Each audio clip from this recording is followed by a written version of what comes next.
अशा 40 म्हणजे degree Celsius तापमान आणा, इथं कोणची सुविधा नाही, कुठं लाईट सुविधा नाही, आणि अशा परिस्थितीमध्ये या राज्यामध्ये सध्या डेंग्यू सारख्या म्हणजे सदृश्य परिस्थिती असल्यामुळे असे अनेक डेंग्यूचे रुग्ण आढळतात. अशा परिस्थितीमध्ये सुद्धा या रुग्णाकडे कुणाचं लक्ष नाही, प्रशासनाचं लक्ष नाही. आत्ताच मी डॉक्टरांशी इथं चर्चा केली. डॉक्टरांना फोन करून सांगितलं की इथं यांच्याकडे कुठलाही स्टाफ येत नाही.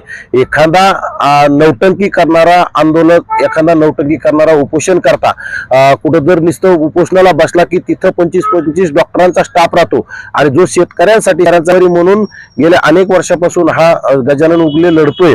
हे खरं तर माझ्या मते 5वं, 6वं, 7वं उपोषण त्यांचं शेतकऱ्यांसाठी असेल. त्यांच्या त्या शेतकऱ्यांसाठी म्हणजे शेतकऱ्यांच्या कर्जमाफी झाली पाहिजे, शेतकऱ्यांचा विम्याचा प्रश्न असेल, शेतकऱ्यांच्या अनुदानाचा प्रश्न, अनुदान, ऊसाची FRP असेल, अशा अनेक प्रश्नावर गजानन उगले गेल्या 9वा दिवस आज त्यांचा. आणि 9 दिवसात मी त्यांच्याशी चर्चा केली की त्यांच्याकडे पाहिजे तसं प्रशासनाचं लक्ष नाही.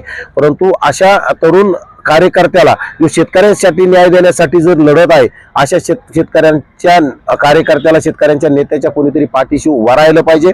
आणि प्रशासनानं अशा माणसाला दखल घेऊन शासनाकडे यांची काय मागणी आहे याचा पूर्ण. खरं तर मी आता जिल्हाधिकारी पंचायत साहेबाला सुद्धा फोन केला, पण त्यांचा संपर्क होऊ शकला नाही.